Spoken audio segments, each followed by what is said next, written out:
నమస్తే, అస్సలాముఅలైకుం. ప్రపంచ దేశాలు ఎన్ని తిరిగినా కూడా దుబాయ్లో ఉన్న కట్టడాలు కానీ ఆ బిల్డింగ్స్ కానీ మరెక్కడా చూడలేమండి.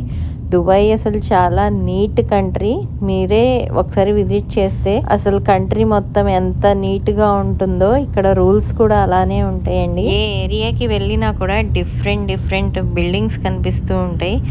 ఇక్కడ ఆర్కిటెక్చర్ కానీ టెక్నాలజీ కానీ చాలా అద్భుతంగా ఉంటుందండి. పర్యాటకుల్ని ఎంతో మంత్రముగ్ధుల్ని చేస్తుంది. దుబాయ్ టూరిజం అనేది చాలా బాగుంటుంది. దుబాయ్లో విజిట్ చేయాల్సిన ప్లేసెస్ చాలా ఉంటాయండి. అసలు టైం సరిపోదు. 7 days ప్యాకేజ్కి వచ్చినా కూడా 15 days packages, 1 month 2 months visas దొరుకుతాయి. ఎవరైనా కూడా ఒకసారి దుబాయ్ని చూస్తే అబ్బా అద్భుతం అనాల్సిందేనండి. అలా ఉంటుంది దుబాయ్.